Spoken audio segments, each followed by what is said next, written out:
community Iftar event in Birmingham, and indeed one of the largest events in the UK. Now, this magnificent hall, the Great Hall in which you sit, was opened by King Edward VII in 1909.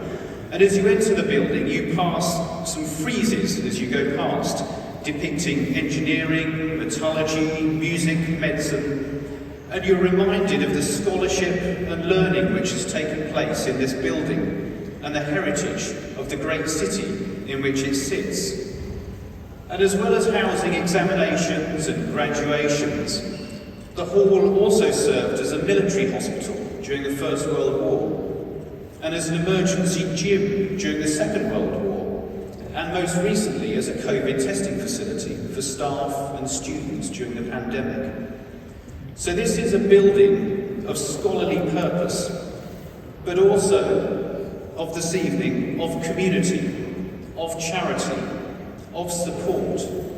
So this feels to me like an entirely appropriate place to reflect during Ramadan on our goals for self-improvement, on teaching, on scholarship, and indeed our community, and on our charity to ourselves and to those around us.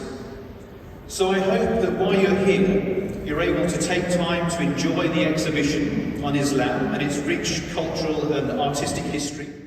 Brothers and sisters, I'm delighted to be with you here tonight, once again, and I'd like to congratulate the members of the University's Islamic Society and the Islamic Medical Society for coordinating this wonderful and inspiring event, which has become something of a fixture in the calendar of our university.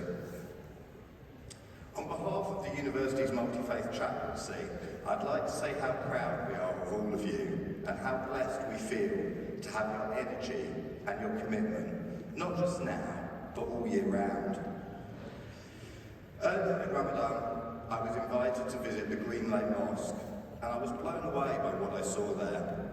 Most of all, I saw how in room after room and in overflow tents outside, how much space was needed to support the vast numbers of community members who came together in Ramadan to pray and then to break fast. You could feel the special energy and you could feel the joy of a united community.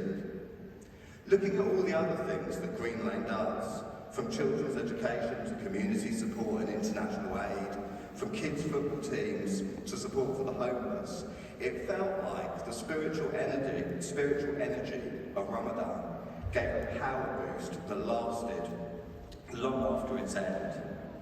It was lovely to see, and it offered a very powerful illustration of how we all as a community could do more to look after each other in these difficult times.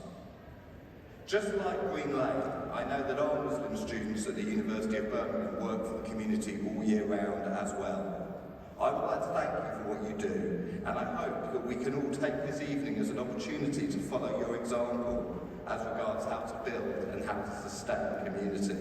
I wanted just to give you a quick little insight into what it is we do at the MIA Foundation. So MIA stands for the Museum of Islamic Arts and Heritage. And it was whilst I was doing my work here as the curator of the Middle Eastern collections,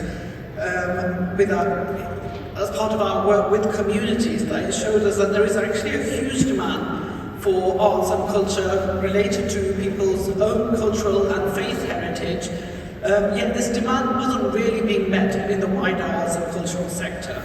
And you know, more and more we heard from people who otherwise said that they actually don't go to museum spaces, they're not really involved in arts and cultural programming, yet they would come back to us over and over again and say, what else do you have, what else can you deliver?